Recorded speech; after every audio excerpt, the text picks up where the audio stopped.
Hello, and welcome back to Her True Stories, our community of strong, empowered women.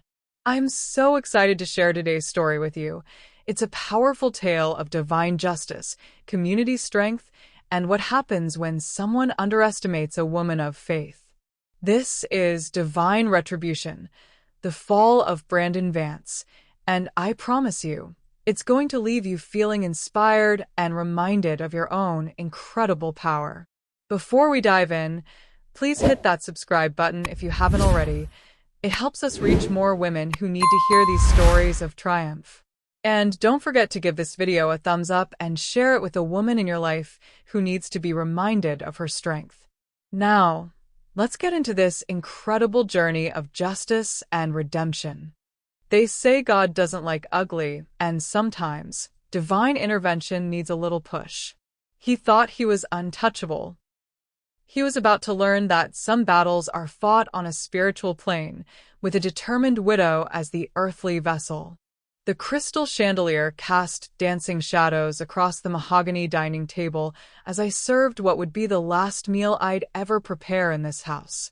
23 years of marriage, and it all came down to this moment, my husband Richard's memorial dinner, barely 2 weeks after we'd laid him to rest. "Pass the gravy, Evelyn," Brandon said, not even looking up from his plate. At 28, my stepson had always been entitled, but grief had stripped away any pretense of respect he might have once shown me. I handed him the silver gravy boat, the one from our wedding china set, the one Richard had insisted we use for special occasions. How fitting that it would be present for this special occasion, too. "You know, Evelyn," Brandon said, cutting into his steak with unnecessary force, "I've been thinking about the future of this place." My stomach clenched. Here it comes. Dad's gone now, and let's be honest, you don't really belong here anymore. He finally looked up, his pale blue eyes cold and calculating. "You never gave him children anyway. What's the point of you staying?" The words hit me like a physical blow. Richard and I had tried for years to have children. The miscarriages, the failed treatments, the quiet grief we'd shared. None of that mattered to Brandon. In his mind, I was just an obstacle between him and his inheritance.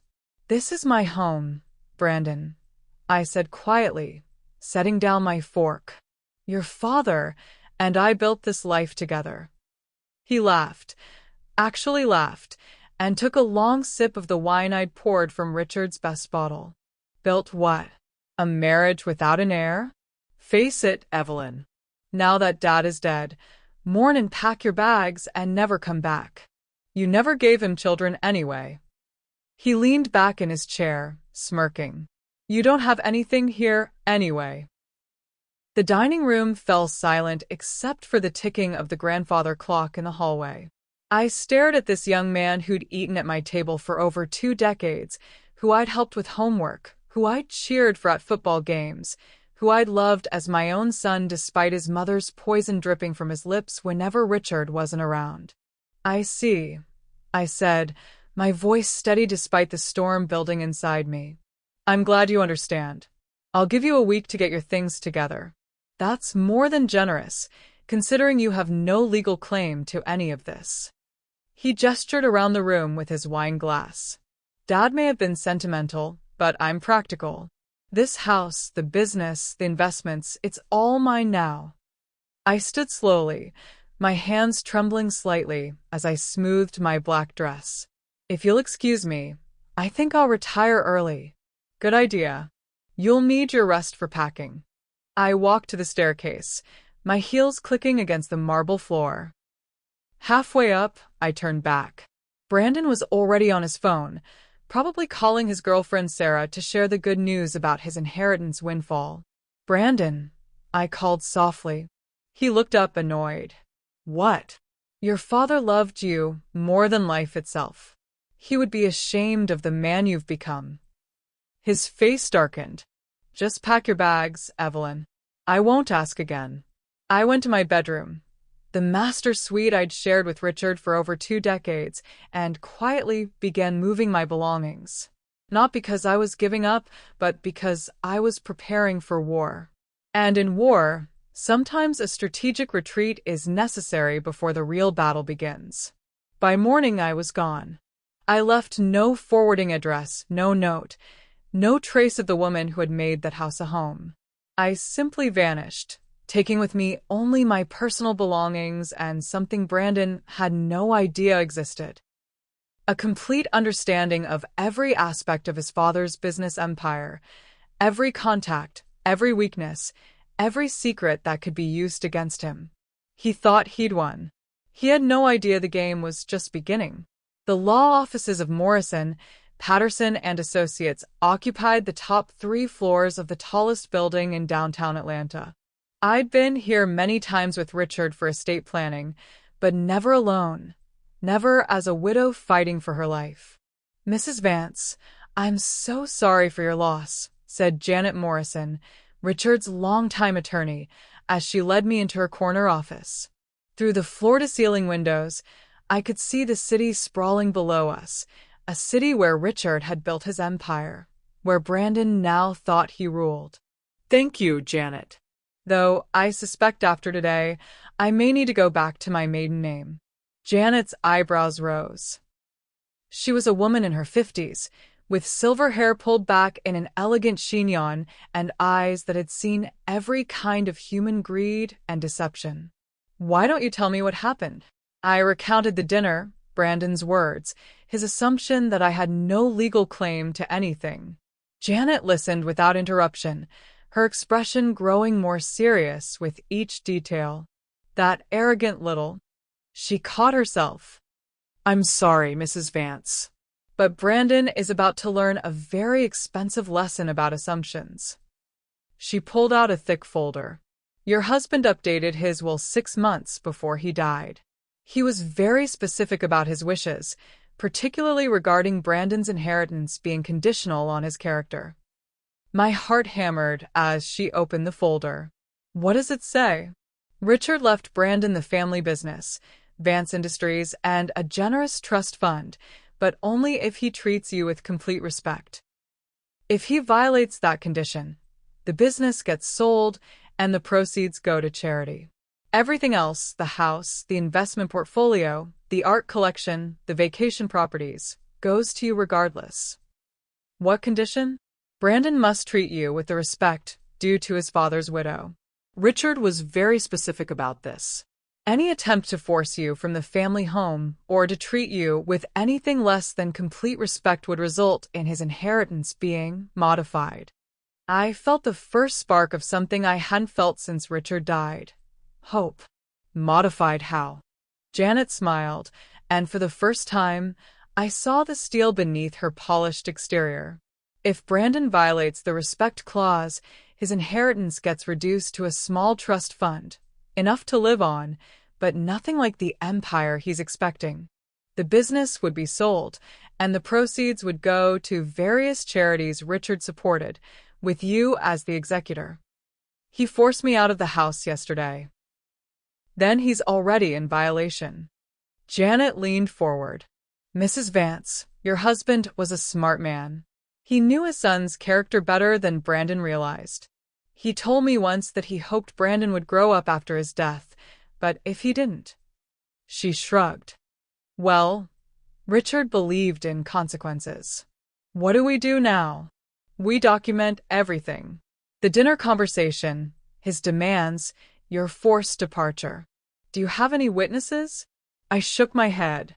"Just the 2 of us." "That's all right. We'll work with what we have. In the meantime, Brandon needs to be formally notified of the will's contents. He's been avoiding my calls since your husband's funeral." As Janet explained the legal process, I found myself studying her more closely. There was something familiar about her calm strength, the way she spoke about justice with such conviction. "Janet, may I ask you something personal?" "Of course. Are you a woman of faith?" Her smile was warm and genuine. "I am. Third Baptist Church, been a member for 15 years. Why do you ask?" "I attend Grace Methodist. I've been praying for guidance about how to handle this situation." I believe Richard's will is an answer to those prayers. I believe in prayer too, Mrs. Vance. And sometimes God uses the law as his instrument. She stood and walked to her window, gazing out at the city. Your stepson thinks he can bully you because you're a woman alone. He doesn't understand that you're never alone when you have faith. What do you mean? She turned back to me, and I saw something in her eyes that made my pulse quicken. The legal battle is just the beginning. Men like Brandon, they don't just respect court orders. They respect power, social power, economic power, the kind of power that comes from being connected to the right people. Are you suggesting? I'm suggesting that God works through his people, Mrs. Vance. And sometimes his people need to work together to ensure justice is served. She returned to her desk and pulled out a leather address book. There are women in this city, women of faith, women of influence, who don't appreciate seeing widows mistreated, women who believe in taking care of their own. I felt a chill run down my spine, but it wasn't fear. It was anticipation. Tell me more. First, we handle this legally. We serve Brandon with the will. We document his violations. We protect your interests in court. But while we're doing that, she smiled again, and this time, it reminded me of a lioness protecting her cubs. While we're doing that, we also pray. And we talk to the right people. And we let the community know what kind of man Richard Vance's son really is. That sounds like a plan. It is. And Mrs. Vance? Brandon has no idea what he's unleashed. He thinks he's fighting a grieving widow. He's actually fighting the entire network of women who've built the power structure in this city.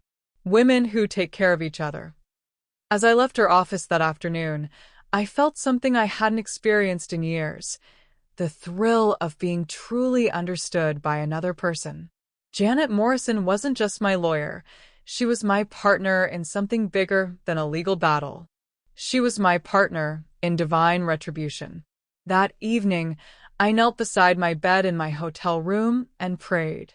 Not for forgiveness or mercy, but for the strength to be God's instrument of justice.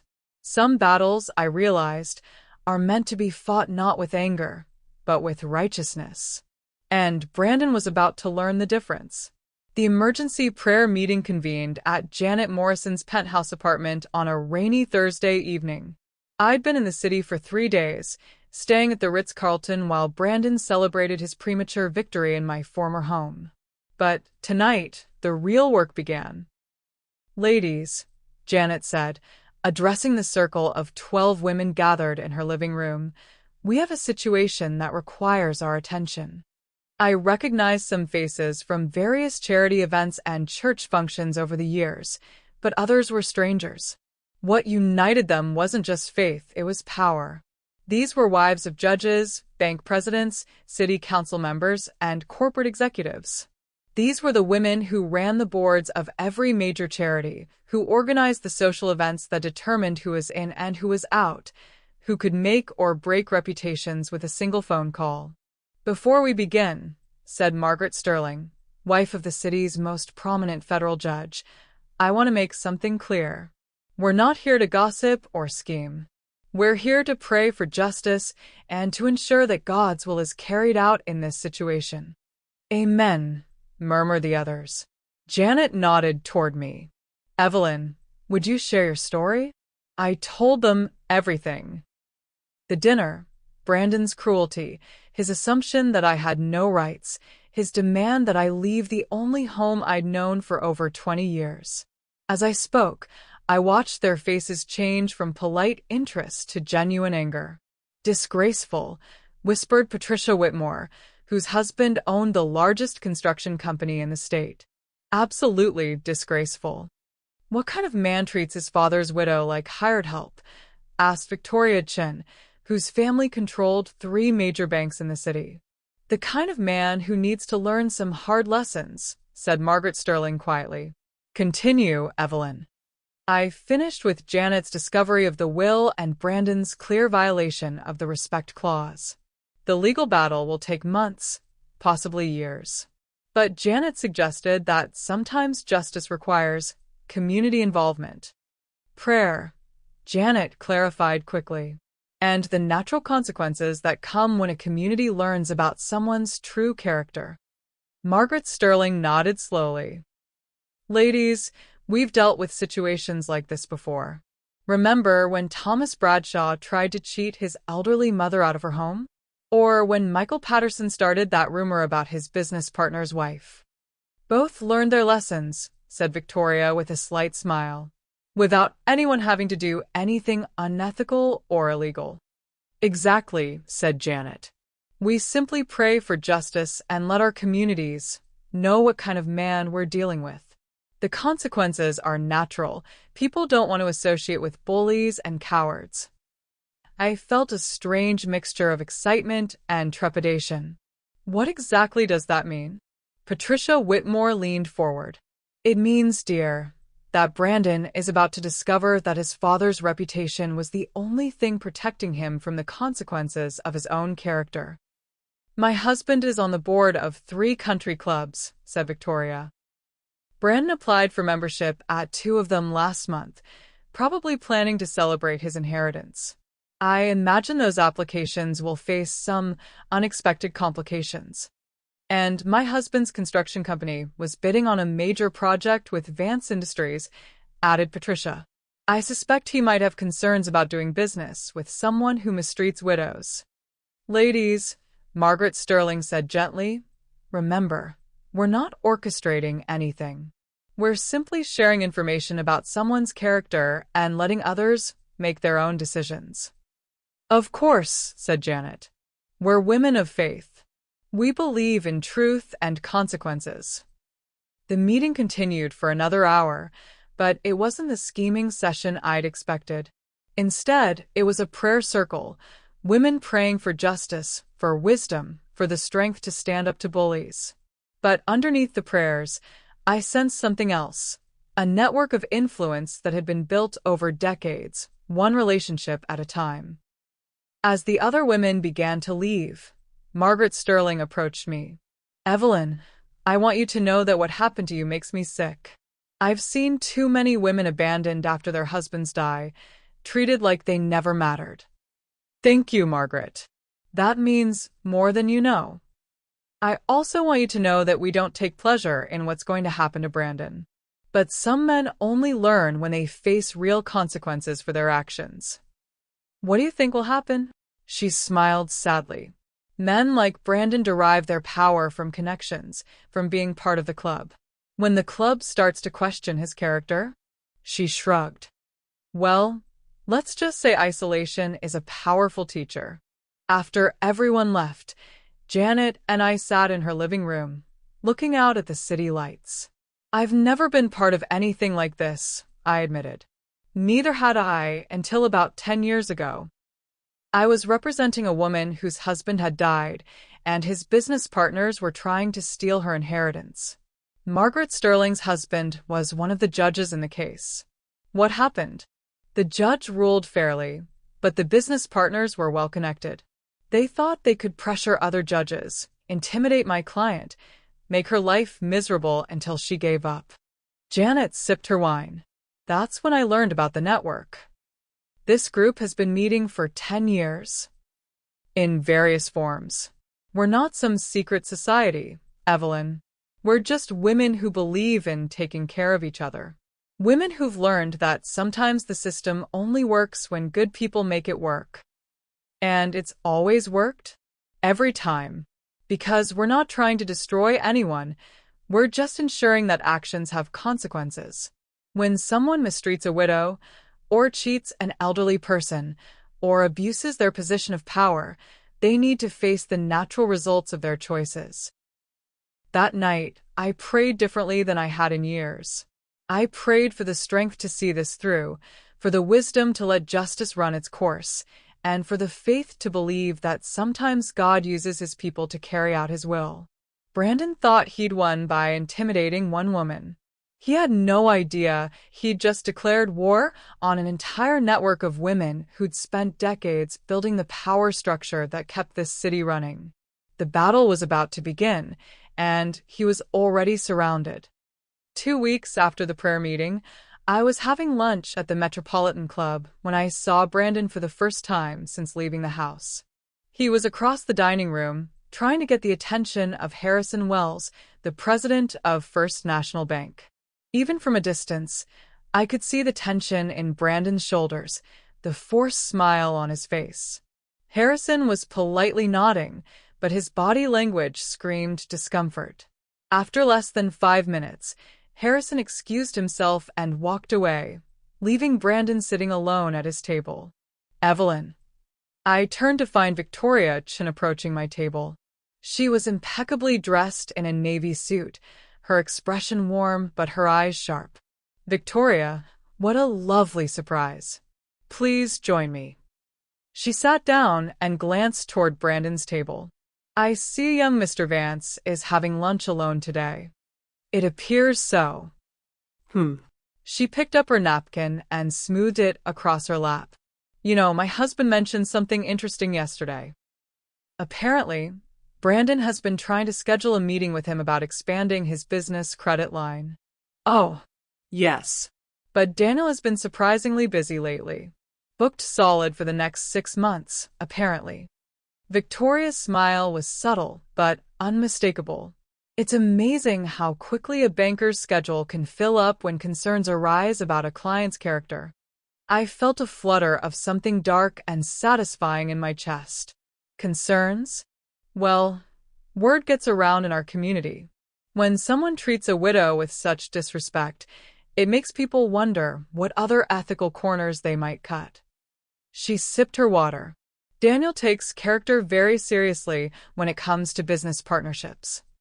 Across the room, Brandon was now on his phone, his free hand running through his hair in frustration. Whatever conversation he was having wasn't going well. Victoria, may I ask you something? Of course. Do you ever feel guilty about this? She was quiet for a long moment, considering her words. Evelyn, my grandmother came to this country with nothing. She worked in a factory, saved every penny, and eventually opened a small restaurant. When she was 65, her business partner, a man she'd trusted for 20 years, tried to steal the restaurant from her by claiming she was too old to run it. What happened? The women in her church, Chinese immigrants like her, they took care of it.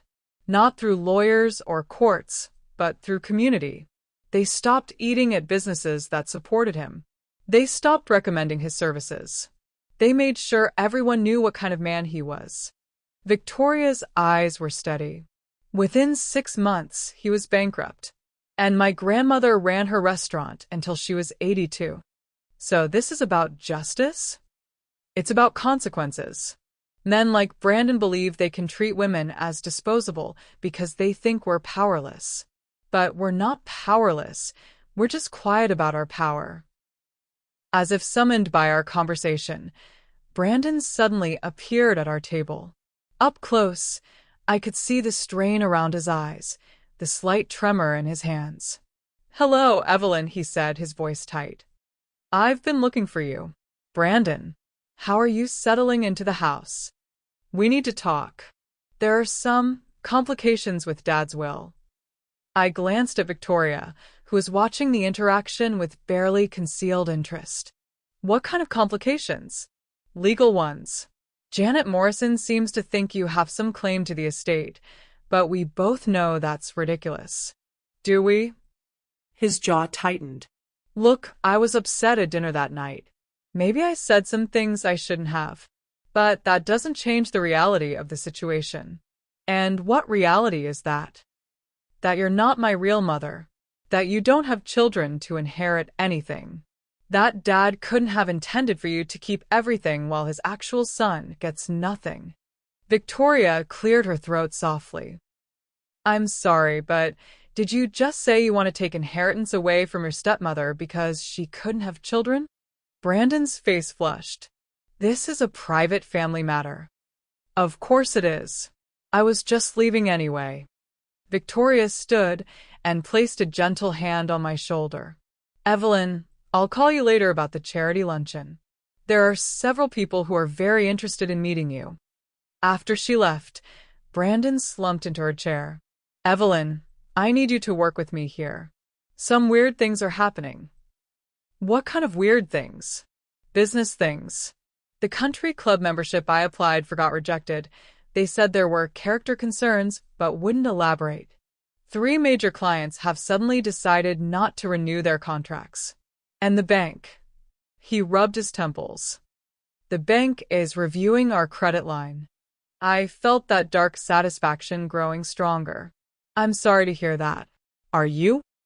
Because Janet Morrison seems to think you have some nuclear option in Dad's will. Something about a respect clause that could cost me everything. Your father was a thorough man. Evelyn, please. I know I was an ass that night, but I'm Dad's son. He wouldn't have wanted his business destroyed over a family argument. Are you asking me to help you? I'm asking you to be reasonable. We can share the estate. You can keep the house and I'll keep the business. But this legal warfare isn't good for anyone. I studied his face, seeing the boy I'd once loved beneath the desperate man before me. For just a moment, I considered mercy. Then I remembered his words, "Pack your bags and never come back." You never gave him children anyway. Brandon, I think you should speak with your own attorney about the will. As for the business problems you're having. I stood and gathered my purse. Well, I imagine those are just natural consequences of your choices. What does that mean? It means that actions have consequences. And sometimes those consequences take time to manifest. I left him sitting there, staring after me with a mixture of confusion and growing fear.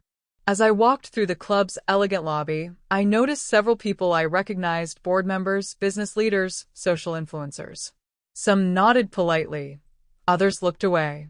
But all of them had heard about Brandon Vance and the widow he'd thrown out of her home. The network was working, quietly and efficiently. And Brandon was just beginning to understand that he'd made a terrible mistake. The phone call came at 7:30 a.m. on a Tuesday morning.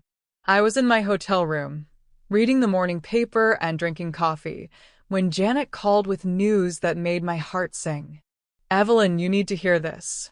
Brandon's attorney just called me, practically begging for a meeting. What kind of meeting? The kind where his client realizes he's screwed and wants to negotiate. Janet's voice was bright with satisfaction. Apparently, Brandon's having what his lawyer delicately called business difficulties. I set down my coffee cup. Tell me. Where do I start? Morrison Construction canceled their contract with Vance Industries yesterday, cited philosophical differences about family values. The Highland Country Club formally rejected Brandon's membership application. And get this, the Atlanta Business Journal is running a story tomorrow about ethical leadership in family businesses. What does that mean? It means someone gave them a very detailed account of how Brandon treated his father's widow. No names mentioned, of course, but anyone who knows the family will recognize the story. I felt a chill of excitement. Who would have spoken to the press? I have no idea, Janet said, and I could hear the smile in her voice. But I imagine it was someone who believes that the public has a right to know about the character of people they might do business with. What does Brandon's lawyer want? To discuss a mutually beneficial resolution to the estate dispute. He's claiming that Brandon was under emotional stress when he made his demands and that he deeply regrets any disrespect toward you. Too little, too late. That's what I told him. But Evelyn, this is just the beginning. Margaret Sterling called me yesterday. Her husband is hearing rumors that the State Ethics Commission is looking into some of Brandon's business practices. Nothing criminal, mind you, but enough to make investors nervous. What kind of business practices? Inflated billing, corners cut on safety inspections, that sort of thing. The kind of stuff that gets overlooked when you're connected, but becomes a problem when people start asking questions. And people are asking questions? Honey, people are asking questions because they're concerned about associating with someone who mistreats widows. Once you start looking into someone's character, you tend to find all sorts of interesting things. That afternoon, I decided to take a walk through downtown Atlanta. I needed to see the city with fresh eyes, to understand how the network was affecting Brandon's world. My first stop was the offices of Vance Industries. The building looked the same from the outside, but when I walked into the lobby, I sensed something different. The receptionist, a young woman named Kelly whom I'd known for years, looked up with surprise. "Mrs. Vance, I didn't expect to see you here." "Just passing by, Kelly.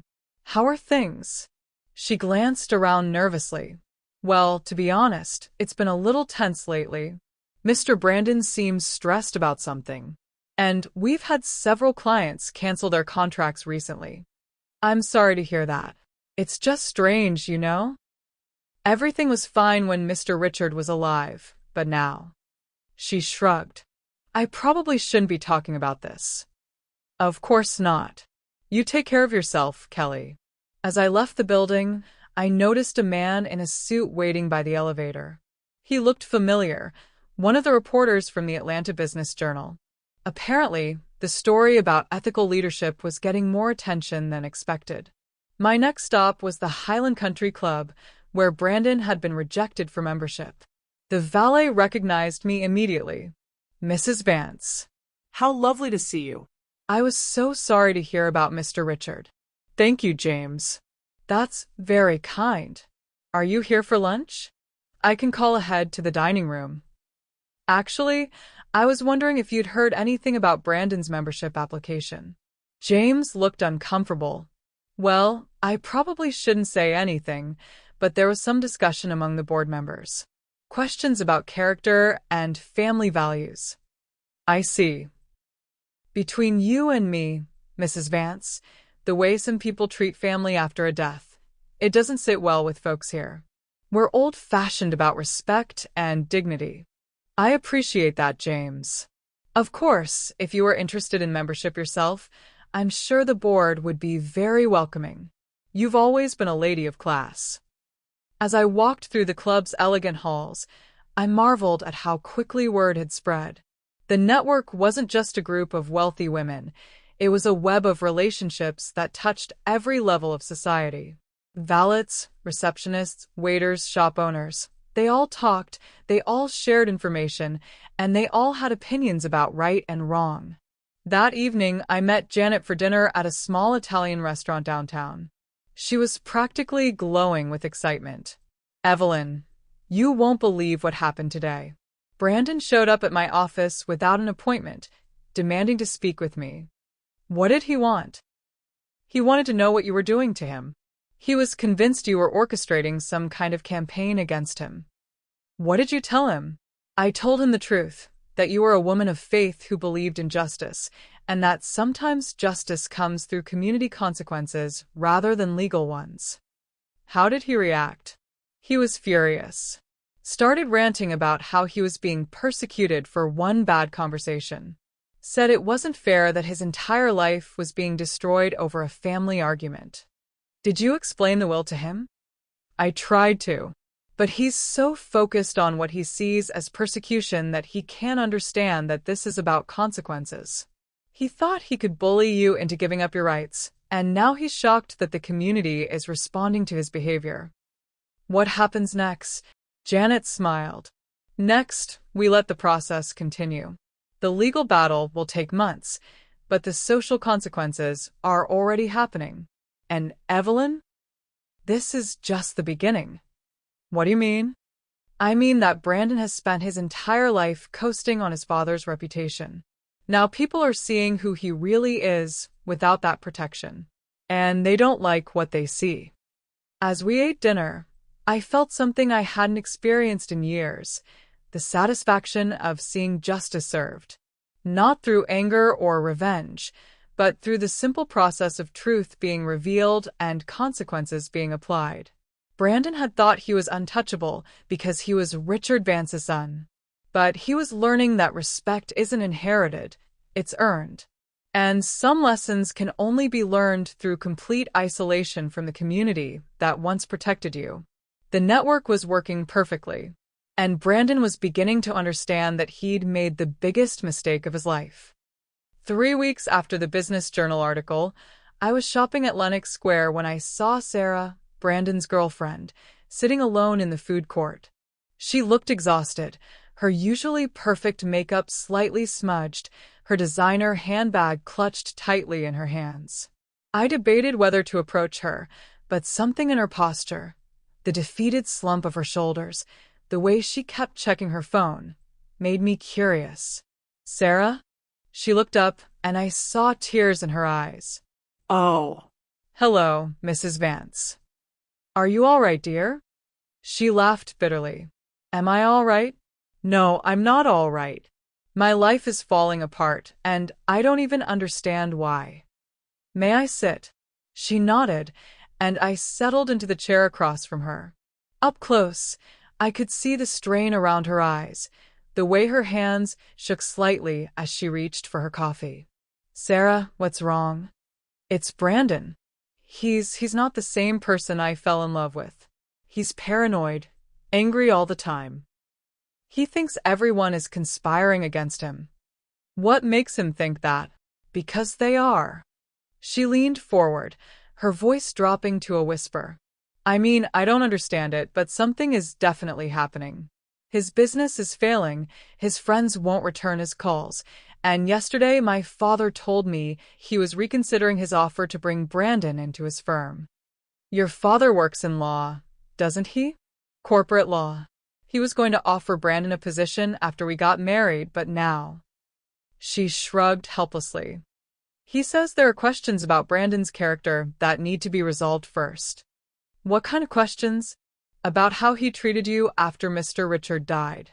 About whether he can be trusted with fiduciary responsibilities. About whether he has the ethical foundation necessary for legal practice." I felt a stab of something that might have been guilt.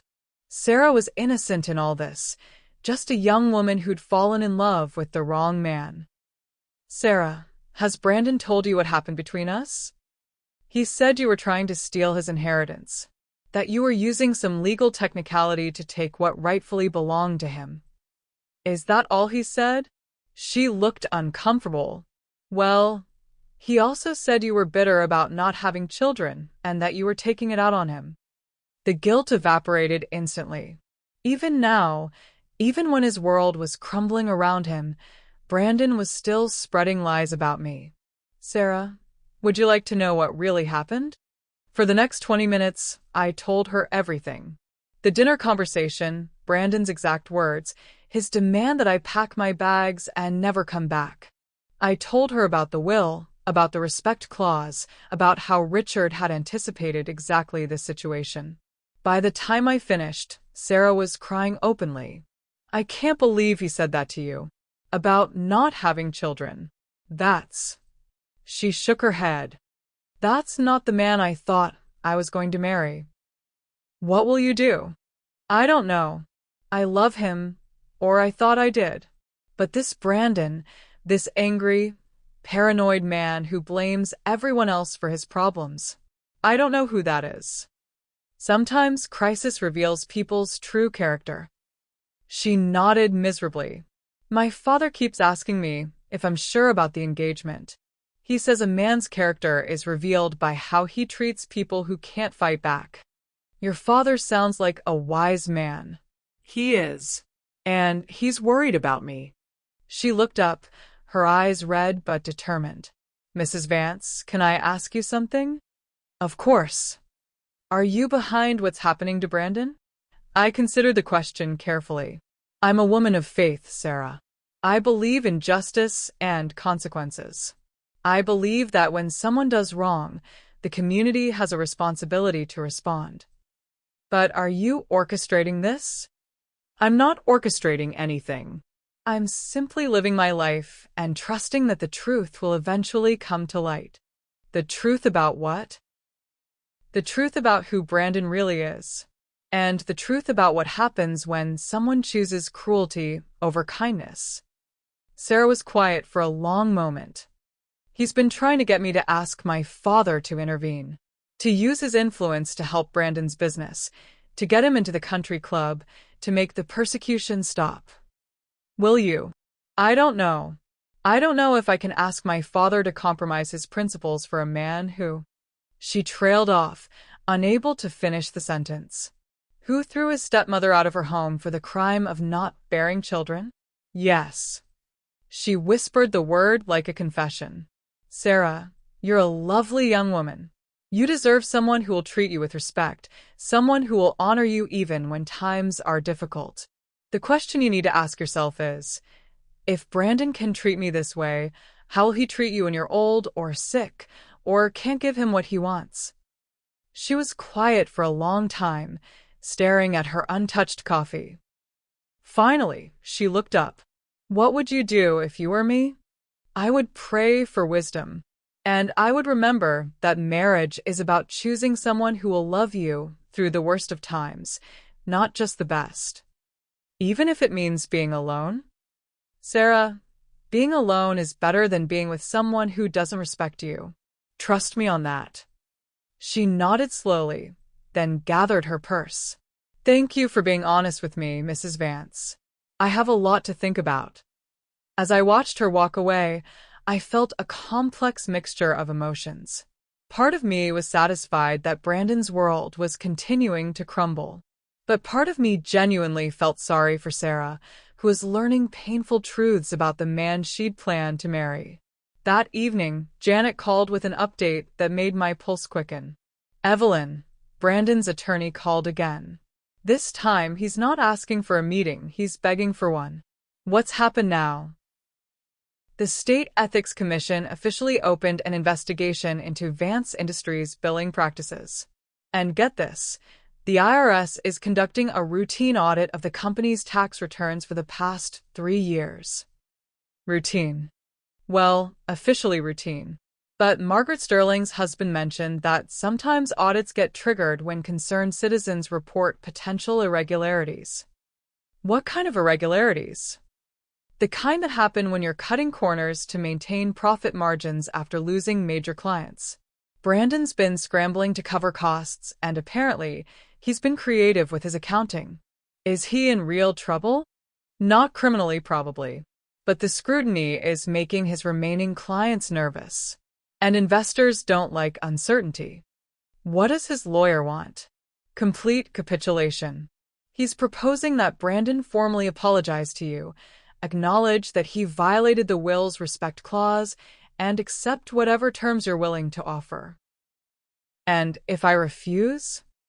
Then Brandon loses everything. The business, the house, the trust fund. All of it goes to charity, and he gets nothing but a small monthly allowance. I was quiet for a moment, considering the implications. Janet, can I ask you something? Of course. Do you think we've gone too far? What do you mean? I mean, is this justice or revenge? Because sometimes it's hard to tell the difference. Janet was quiet for a long time. Evelyn, let me tell you something. Last week, I represented a woman whose husband died and left her with 3 young children. His business partner tried to steal the company by claiming she was incompetent to run it. You know what he told her? What? He told her that women don't belong in business, that she should be grateful for whatever scraps he was willing to give her, and that if she fought him, he'd make sure she never worked in this city again. What did you do? I called Margaret Sterling. Within 2 weeks, that man's business was bankrupt, his wife had filed for divorce, and he was working as a night security guard. Janet's voice was steady and sure.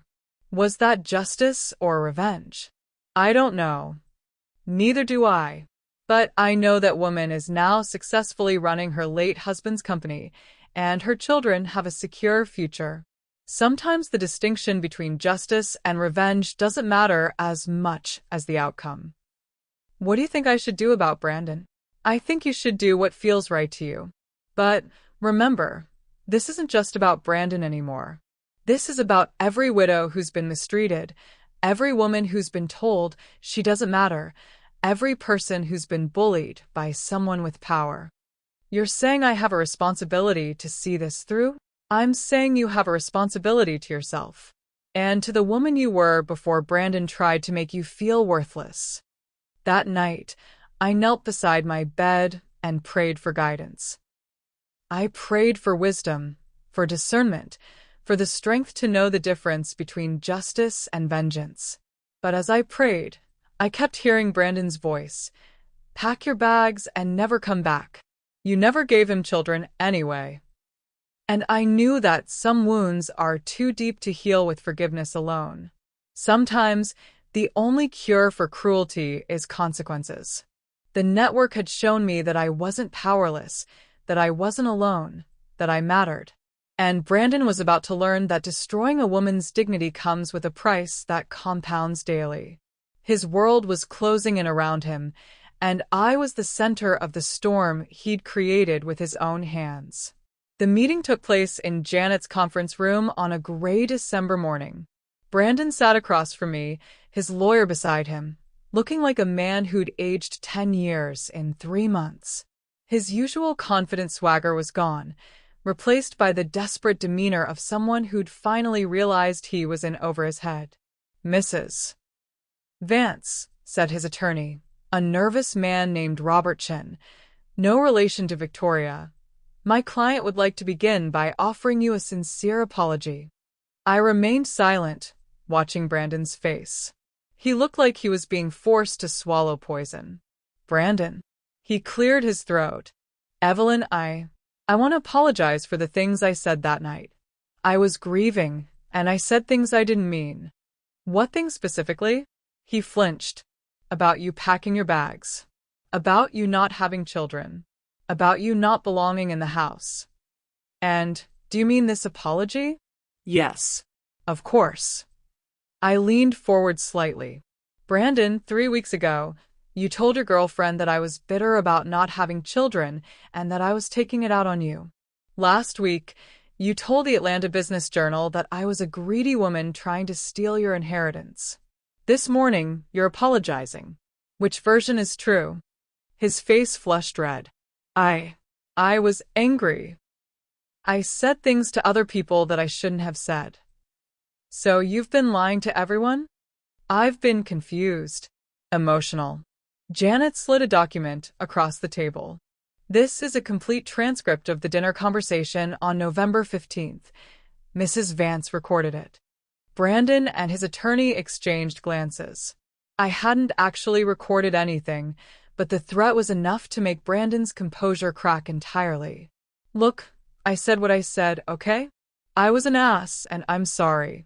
But does that really justify destroying my entire life?" "Who's destroying your life?" "You are. You and your network of women. You're systematically destroying my business, my reputation, my relationships.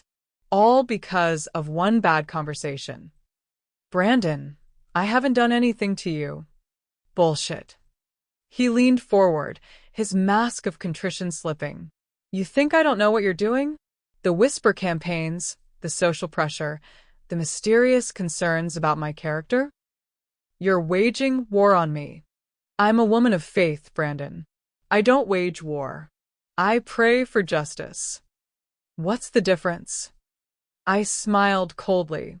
"The difference is that I don't have to lift a finger. When you mistreat people, the community responds naturally.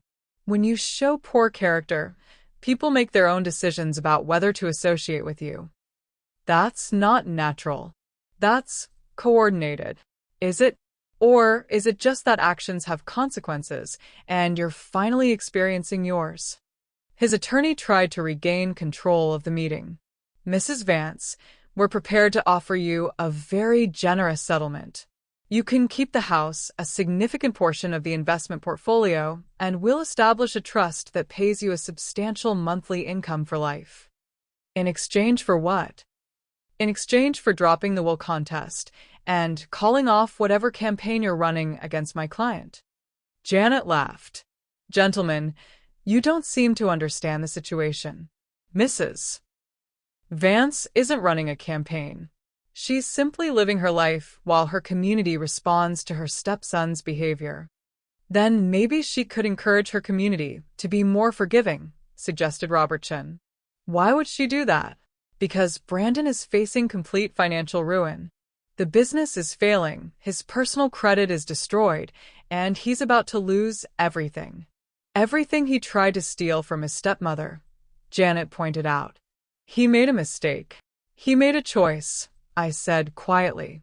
He chose to treat me with cruelty and contempt. He chose to try to bully me into giving up my rights.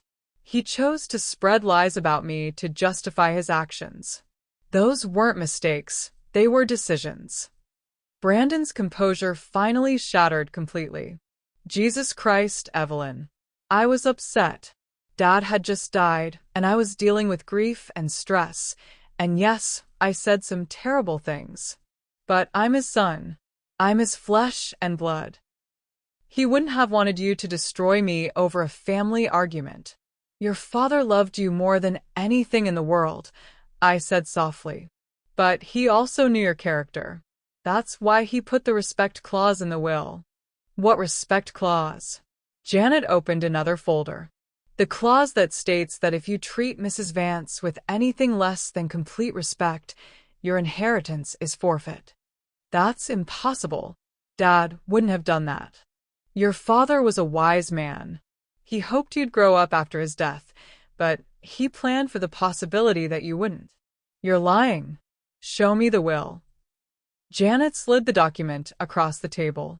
Brandon read it quickly, his face growing paler with each line. This is insane. He's giving everything to charity if I don't kiss your ass. He's giving everything to charity if you don't treat me with respect. And who determines what constitutes respect? You?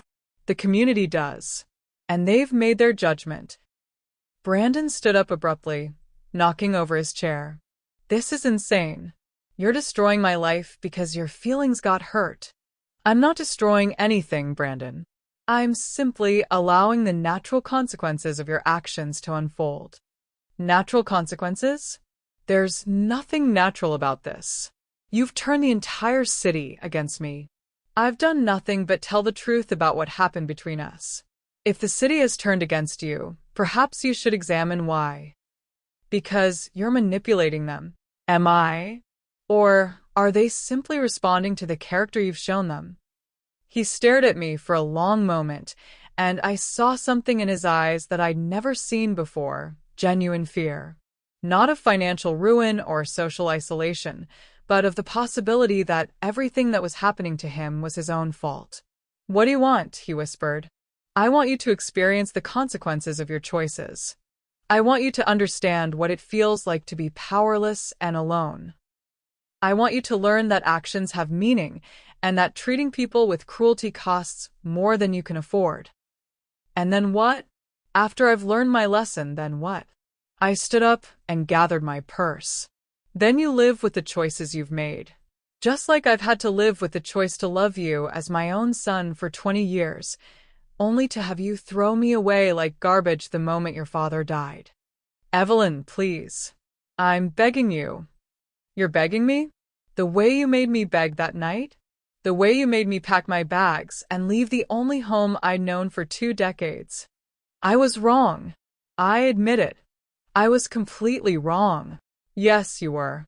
And now you're experiencing what it feels like to be on the receiving end of someone else's power. I walked toward the door, then turned back. Brandon, your father left you a choice. You could have treated me with respect and inherited everything. Instead, you chose cruelty. The will isn't punishment.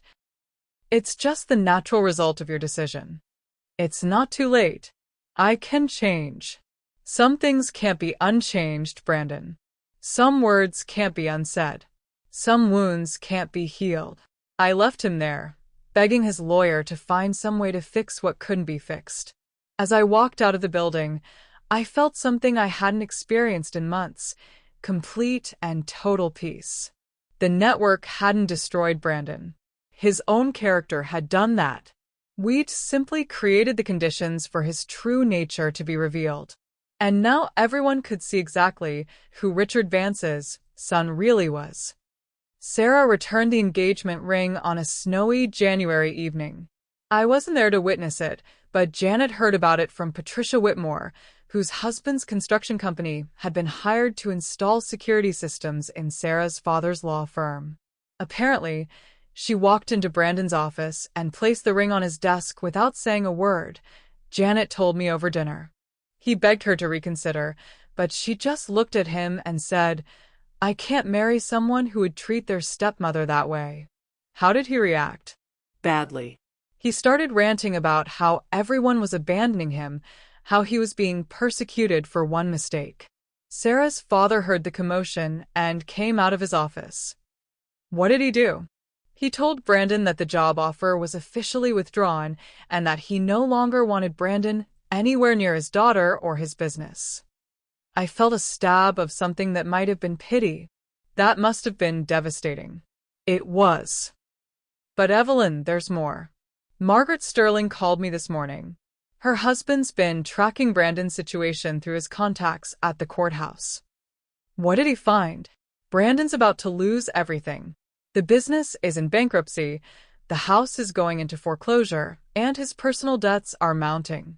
But more importantly, the IRS audit found enough irregularities to trigger a criminal investigation. Criminal? Tax evasion. Nothing that would send him to prison, probably, but enough to destroy any chance he has of rebuilding his reputation. Janet, I need to ask you something, and I need you to be completely honest with me. Of course. Did we push too hard? Did we go too far? Janet set down her wine glass and looked at me directly. Evelyn, let me tell you what happened to a woman I represented 5 years ago. Her husband died, and his business partner tried to force her to sell her share of the company for pennies on the dollar. When she refused, he started a rumor that she was mentally unstable, that grief had made her incompetent to make business decisions. What happened to her? She was committed to a psychiatric facility by her late husband's family. She lost the business, her home, and custody of her children. She spent 6 months in that facility before I could get her released. That's horrible. That's what happens when bullies face no consequences for their actions. They escalate. They find new victims. They get worse. But Brandon's not trying to have me committed. No, he's not. Because he learned very quickly that actions have consequences. Because he discovered that there are people in this world who will protect women like you. So you don't think we went too far? I think we went exactly as far as necessary.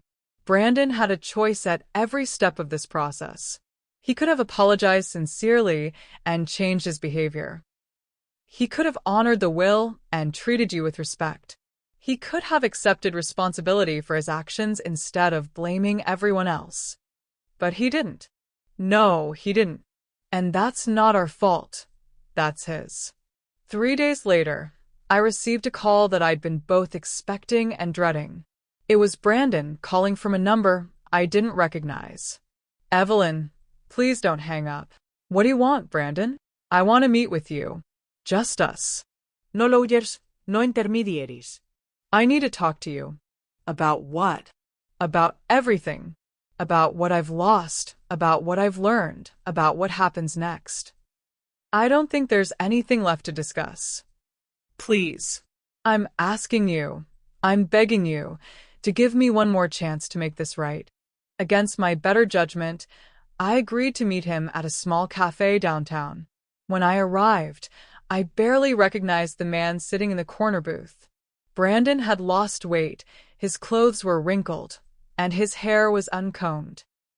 He looked like someone who hadn't slept in weeks. "Thank you for coming," he said as I sat down. "You look terrible." "I feel terrible. I've lost everything, Evelyn. The business, the house, Sarah, my reputation.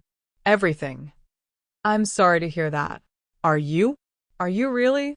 I considered the question carefully. "I'm sorry that it came to this. I'm sorry that you made the choices you did. But I'm not sorry that actions have consequences. What I said to you that night, about packing your bags, about not having children, it was unforgivable. I know that now. Do you?" I've had a lot of time to think about it, about how cruel those words were, about how much they must have hurt you, about how much Dad would have hated hearing me say them. Your father would have been devastated. I know. And I know that I can't take them back. I know that I can't undo what I did. Then what do you want from me? I want to know if there's any way back. Any way to earn your forgiveness, to rebuild what I've destroyed. Brandon, forgiveness isn't something you earn.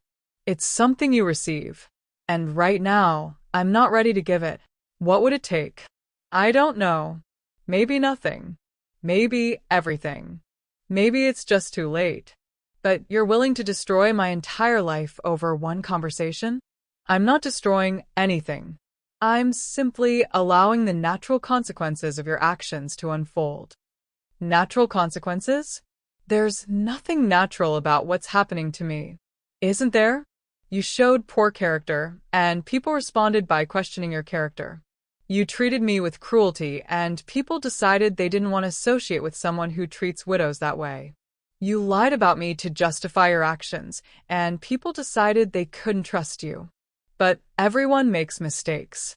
Not everyone makes the same mistake you did. Not everyone chooses cruelty over kindness. Not everyone decides to destroy someone they claim to love. I never meant to destroy you. Then what did you mean to do?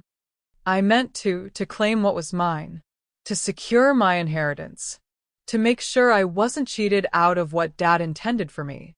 And what about what your father intended for me? I didn't think about that. No, you didn't. You didn't think about me at all. You thought about yourself, your needs, your desires. You treated me like an obstacle to be removed, not like a person with rights and feelings. I was grieving. I wasn't thinking clearly. Grief doesn't excuse cruelty, Brandon. It might explain it, but it doesn't excuse it. So, there's no way back? No path to redemption. There's always a path to redemption, but it doesn't lead through me. What do you mean? I mean that your redemption isn't my responsibility. You need to find your own way to become a better person, to learn from your mistakes, to grow from this experience. And you? What happens to you? I continue living my life. I honor your father's memory. I use the resources he left me to do good in the world. Without me. Without you. Brandon was quiet for a long time, staring at his untouched coffee. Finally, he looked up. I used to think you were weak. Quiet, submissive, easy to push around. I know you did. I was wrong. You're not weak at all. He struggled for the words. You're terrifying. I'm not terrifying. I'm just tired of being treated like I don't matter. You matter. You've proven that you matter. Yes, I have. And I'm paying the price for thinking you didn't. Yes, you are. He stood up slowly, like an old man. Evelyn, I want you to know that I understand now. I understand what I did, and I understand why it was wrong. And I understand that understanding doesn't fix anything. It's a start. A start toward what? Toward becoming the man your father hoped you could be. Even if it's too late for us? Especially if it's too late for us. I watched him walk away, stooped and broken, and I felt something I hadn't expected to feel, a kind of peace. Not satisfaction, not triumph, but peace. The kind of peace that comes when justice has been served and the universe has been balanced. Brandon had learned that actions have consequences. He'd learned that treating people with cruelty costs more than he could afford. He'd learned that power isn't just about money or position. It's about relationships and respect and the community's willingness to support you. Most importantly, he'd learned that some lessons can only be taught through complete defeat. The final reading of Richards will take place on a cold February morning, exactly 6 months after his death. The law offices of Morrison, Patterson and Associates were filled with representatives from various charities, all waiting to learn how much of Brandon's forfeited inheritance they would receive. Brandon wasn't there. According to Janet, He'd left Atlanta entirely, taking a job with a small construction company in Alabama. Word was that he was living in a studio apartment and driving a 10-year-old pickup truck, a far cry from the mansion and luxury cars he'd once taken for granted. "Ladies and gentlemen," Janet announced to the assembled group, "according to the terms of Richard Vance's will, his son Brandon has forfeited his inheritance due to violations of the Respect Clause. The business assets will be sold, and the proceeds will be distributed according to Mr. Vance's wishes." She began reading the list of beneficiaries: the children's hospital where Richard had volunteered, the literacy program he'd supported, the scholarship fund he'd established for underprivileged students. Each organization would receive enough money to fund their programs for years to come. "And finally," Janet continued, "the remainder of the estate, including the family home and all personal assets, goes to Evelyn Vance, with the understanding that she will serve as the executor of Richard's charitable legacy." After the meeting, I found myself standing alone in the conference room, staring out at the city where I'd spent the last 6 months rebuilding my life. The network had become more than just a support system, it had become a family. Margaret Sterling had introduced me to boards of directors who needed experienced volunteers. Victoria Chun had helped me establish my own investment portfolio. Patricia Whitmore had become one of my closest friends. "You did it," Janet said, joining me at the window. "Did what?" "You survived. You fought back. You won." Did I win? Or did I just endure? Does it matter? I considered the question. I suppose not. The result is the same either way. "And how do you feel about that result?" "Tired," I admitted. "Satisfied, but tired." "What will you do now?" "I'm going to honor Richard's memory. I'm going to use the resources he left me to do good in the world. I'm going to be the woman he believed I could be." "And Brandon?" "Brandon is learning to be the man his father hoped he could become. It's just taking him longer than anyone expected." Janet smiled. "You know, when this all started, I thought it was about money, about inheritance and legal rights. What do you think it was about?" "Respect. Dignity. The right to be treated like a human being instead of an inconvenience. And did we achieve that? Look around you, Evelyn. Look at what you've built in 6 months. The relationships, the influence, the respect of this entire community. You're not just a woman who survived her stepson's cruelty. You're a woman who transformed that cruelty into something powerful. The network. The network was already there. You just reminded us why it was necessary." That afternoon, I drove to the cemetery where Richard was buried. I hadn't visited his grave since the funeral, but somehow it felt like the right time. The headstone was simple black granite with his name, dates, and a single inscription: "Beloved husband and father." I placed a bouquet of his favorite flowers, white roses, on the grave and knelt beside it. "I did it, Richard," I whispered. "I stood up for myself. I showed Brandon that actions have consequences. I protected the legacy you built." The wind stirred the trees overhead, and for a moment, I could almost hear his voice. "I'm proud of you, Evelyn. I always knew you were stronger than you realized." "I miss you," I continued. "I miss your laugh, your terrible jokes, your way of making everything seem possible. But I want you to know that I'm all right. I'm more than all right. I'm free. Free from the fear of being abandoned. Free from the need to make myself smaller to avoid conflict. Free from the belief that I didn't deserve respect and dignity." "Brandon is learning," I said. "It's hard for him, but he's learning. Maybe someday he'll understand what you were trying to teach him through the will. Maybe someday he'll become the man you hoped he could be. And if he doesn't, then that's his choice. I can't save him from himself, Richard. I can only save myself." As I stood to leave, I felt something I hadn't experienced in months: genuine peace. Not the satisfaction of victory, not the relief of survival, but the deep, abiding peace that comes from knowing you've acted with integrity. The network had taught me that I wasn't alone, that there were people who would stand with me when I needed them. But more importantly, it had taught me that I didn't need to be rescued. I needed to be reminded of my own strength. Brandon had tried to make me disappear, to erase me from the life I'd built with his father. Instead, he'd revealed the power I'd always possessed but never fully understood. Some lessons can only be learned through complete defeat. And sometimes, the person who needs to learn that lesson isn't your enemy, it's yourself. 2 years later, I was hosting a charity luncheon at the house, my house now, when Kelly, my former receptionist from Vance Industries, approached me with a nervous smile. "Mrs. Vance, I hope you don't mind me asking, but I heard that Mr. Brandon is back in town." I set down my wine glass and turned to face her fully. "Is he?" "My cousin works at Morrison Construction, the same company that canceled their contract with Vance Industries. Apparently, he applied for a job there. A supervisor position." "Did he get it?" Kelly shook her head. "Patricia Whitmore's husband personally reviewed the application. He said Brandon was qualified, but that there were still character concerns that needed to be addressed." "I see.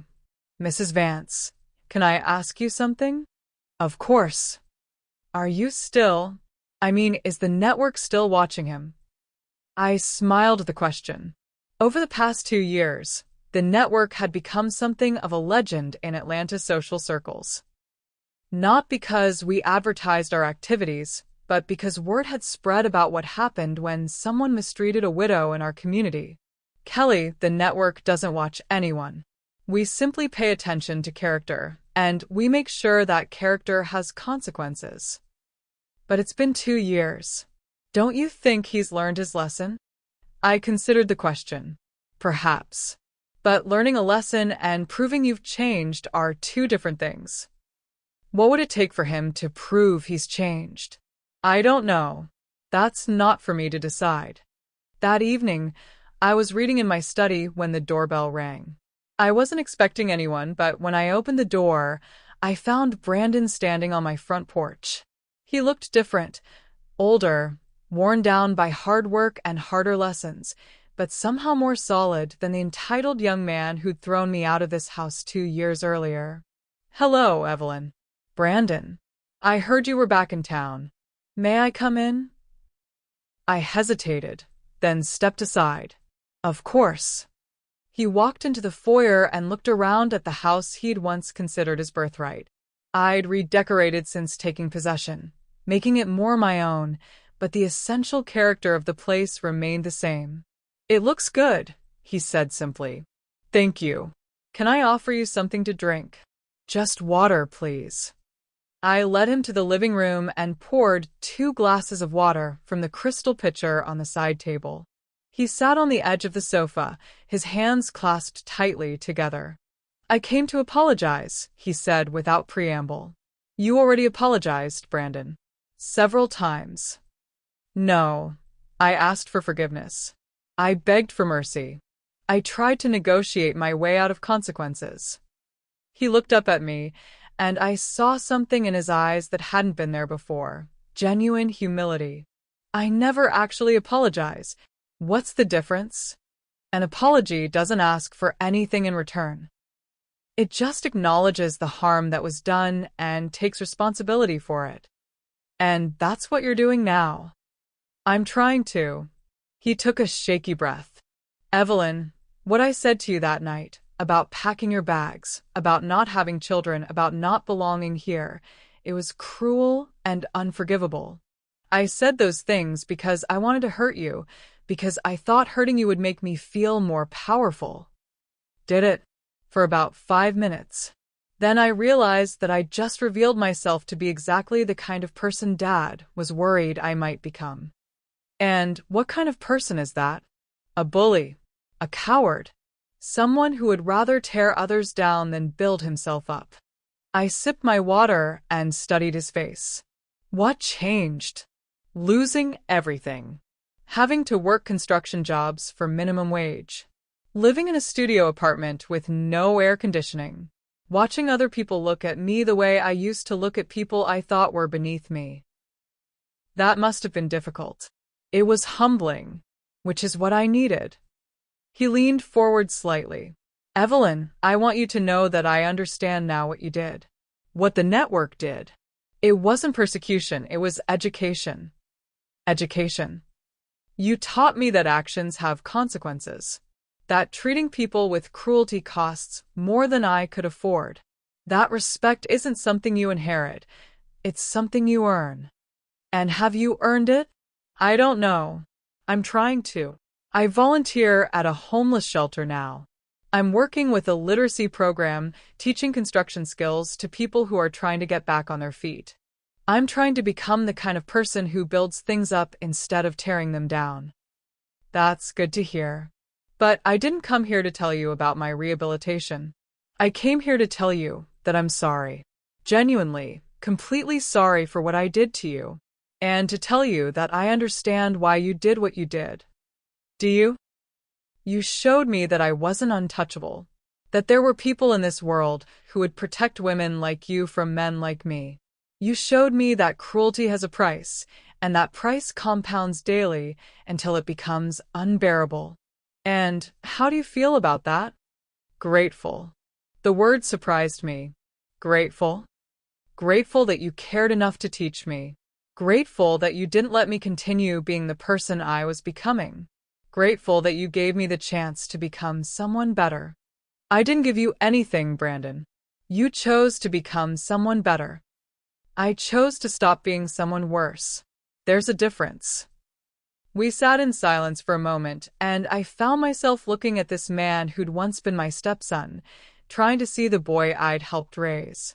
He was still there, underneath the humility and hard-won wisdom, but he was different now. Quieter. More serious. More real. What will you do now? I asked. I'm going to keep working. Keep volunteering. Keep trying to earn back the respect I threw away. I'm not asking for forgiveness, and I'm not asking for help. I'm just asking for the chance to prove that I've learned from my mistakes. And if the network continues to watch you, then I'll make sure they see someone worth watching.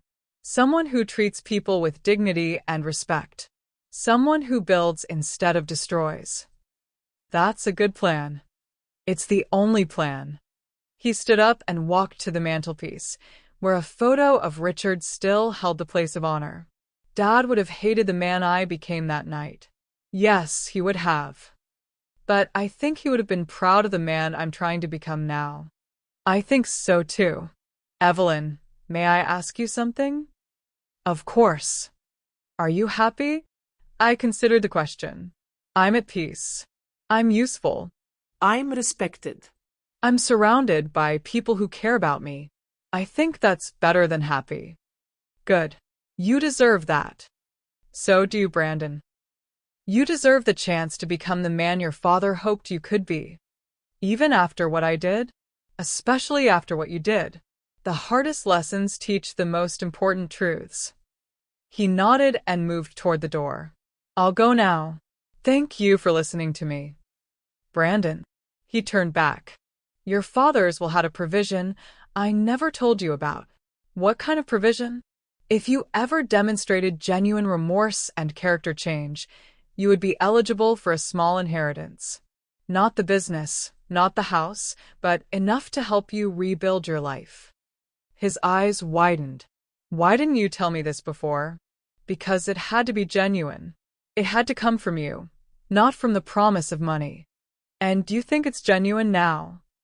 I think you're trying to become someone who deserves it. Whether you succeed is up to you. What would I have to do? Continue being the person you're becoming. Continue volunteering, continue working, continue treating people with respect. In 5 years, if you've maintained that path, we can discuss it. 5 years. Redemption isn't a sprint, Brandon. It's a marathon. And you've got a lot of ground to make up. He nodded slowly. 5 years. I can do that. I hope so. Evelyn. Yes. Thank you. For everything. For teaching me what I needed to learn. even when it hurt, for giving me the chance to become someone better, for not giving up on me entirely. You're welcome. After he left, I sat in my living room for a long time, thinking about the journey that had brought me to this moment. 2 years ago, I had been a grieving widow, thrown out of her home by a cruel stepson. Tonight, I was a woman who had rebuilt her life, claimed her power, and helped transform someone else's character in the process. The network had taught me that I wasn't alone, that there were people who would stand with me when I needed them. But more importantly, it had taught me that I had the power to create consequences for those who chose cruelty over kindness. Brandon's transformation wasn't my victory, it was his. But watching him take responsibility for his actions, seeing him genuinely commit to becoming a better person, felt like the completion of something that had begun with his father's death. Richard had been a wise man. He'd known his son's character, and he'd structured his will to create the possibility of redemption. Not guaranteed redemption. Brandon had to earn that himself, but the opportunity to learn from his mistakes and grow from them. The phone rang, interrupting my thoughts. It was Janet. Evelyn, I just heard that Brandon was seen leaving your house. Everything all right? Everything's fine. He came to apologize. Genuinely. I think so. Time will tell. And how do you feel about that? Oddly proud of him. It took courage to come here, to face me after everything that's happened. Are you going to tell the network? I'm going to tell them that Brandon is trying to change and that we should give him the space to prove himself. But I'm also going to tell them to keep watching. Because people can change, but change takes time to prove itself. And because our job isn't just to punish bad behavior, it's to protect women from men who haven't learned better yet. And if he backslides, then he'll face the same consequences he faced before. The network doesn't disappear just because someone says they're sorry. Good. I'd hate to think we went through all this just to have him return to his old ways. After I hung up, I walked through the house that had become truly mine, not through marriage or inheritance, but through my own strength and the support of women who understood what it meant to be underestimated and mistreated. In the study, I sat down at Richard's desk, my desk now, and opened the leather-bound journal where I'd been recording my thoughts throughout this entire experience. Tonight's entry would be different from the others. February 15th, I wrote, Brandon came to apologize tonight, not to ask for forgiveness or mercy, but to take responsibility for his actions and acknowledge the harm he caused. He seems genuinely committed to becoming a better person, though time will tell if that commitment lasts. I think Richard would be proud of how this turned out. Not because Brandon was punished, punishment was never the goal, but because Brandon was educated. He learned that actions have consequences, that treating people with cruelty costs more than he could afford, and that respect is something you earn through your choices every single day. The network served its purpose. We protected a widow from mistreatment. We demonstrated that the community will respond to character failures, and we created the conditions for genuine change. More importantly, we proved that women don't have to accept cruelty in silence. I am not the same woman who was thrown out of this house 2 years ago. I am stronger, more confident, more connected to a community of people who share my values. I have learned to use my voice, to claim my power, and to trust in the justice that comes when good people work together. Brandon was right about one thing. This was divine justice. Not because God reached down from heaven to punish him, but because God worked through his people to create consequences for cruelty and opportunities for redemption. Some battles are fought on a spiritual plane, with determined women as earthly vessels. We fought with prayer and community, with truth and consequences, with a quiet strength that comes from knowing you're on the right side of justice. Brandon thought he was untouchable. He learned that some battles can't be won through intimidation or entitlement. He learned that there are networks of power he never knew existed, wielded by women he'd underestimated his entire life. Most importantly, he learned that actions have meaning, that treating people with dignity matters, that respect is the foundation of all healthy relationships. I don't know what the future holds for Brandon. I hope he continues on the path he's chosen, that he becomes the man his father hoped he could be. But if he doesn't, if he returns to his old ways, he'll discover that the network never forgets and never stops watching. As for me, I will continue to honor Richard's memory by living fully, by using the resources he left me to do good in the world, and by ensuring that other women never have to face what I faced alone. The network taught me that I was never powerless. I just didn't know where my power came from. It comes from community, from shared values, from the collective strength of people who refuse to let cruelty go unchallenged.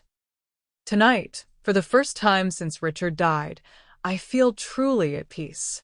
Not because I won some battle against Brandon, but because I discovered who I really am when I stop accepting less than I deserve. I am Evelyn Vance. I am a woman of faith, strength, and dignity. I am surrounded by people who love and respect me. I am exactly where I belong. And that, perhaps, is the greatest victory of all.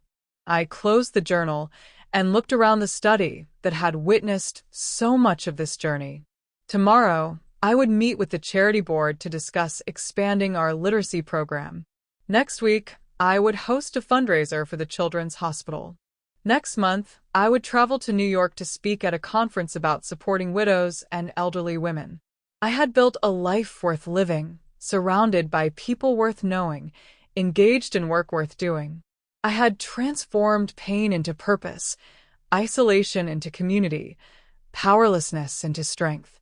Brandon's cruelty had been intended to destroy me. Instead, it had revealed the woman I was always meant to become. Sometimes, divine justice works in mysterious ways. Sometimes, the punishment becomes the blessing, the wound becomes the wisdom, and the ending becomes the beginning. I was not the same woman who had been discarded like garbage 2 years ago. I was something much more powerful. I was a woman who had claimed her place in the world and refused to be moved from it. And that transformation, that claiming of power and dignity and respect, was worth every moment of pain it had taken to achieve. The network had taught me that I was never alone. But more importantly, I had learned that I was never powerless. I just needed to remember where true power comes from. It comes from truth. It comes from community. It comes from the unwavering belief that every person deserves to be treated with dignity and respect. And it comes from the understanding that sometimes the most profound act of faith is refusing to accept anything less than what you're worth. Brandon had tried to make me disappear. Instead, he had helped me become exactly who I was always meant to be. And for that, in a strange way, I would always be grateful. 5 years later, a letter arrived on a Tuesday morning, delivered by hand to my office at the charity foundation I now run. Inside was a simple note from Brandon, along with newspaper clippings documenting his work with homeless veterans, photographs from the literacy center he'd helped establish, and a letter of recommendation from the pastor of the church where he'd been volunteering. Evelyn, the note read, I wanted you to know that I've kept my promise. 5 years of trying to become someone worthy of respect, someone who builds instead of destroys. I'm not asking for anything. I just wanted you to know that the lesson you taught me took root. I called Janet that afternoon. It's time, I said simply. Are you sure? I'm sure. He's earned it. The inheritance wasn't large, enough to help him start a small business, maybe buy a modest house. But it was Richard's final gift to his son, the reward for choosing growth over bitterness, service over selfishness, humility over entitlement. Some stories end with revenge. This one ended with redemption, not because it was easy, but because it was necessary. Divine justice, I had learned, isn't about punishment. It's about transformation. And sometimes, the greatest victory is helping your enemy become someone you can finally respect. Wow. What a journey we just took together. Evelyn's story reminds us that we are never powerless, never alone, and never without options when we stand together as a community of strong women. If this story moved you, inspired you, or reminded you of your own inner strength, please hit that like button and subscribe to join our growing family. Share this video with a woman who needs to hear Evelyn's message, whether she's facing her own challenges or just needs a reminder of what she's capable of. Drop a comment below and let me know what part of Evelyn's journey resonated most with you. Remember, you are powerful, you are worthy of respect, and you are never alone. Until next time, keep shining your light and supporting your sisters.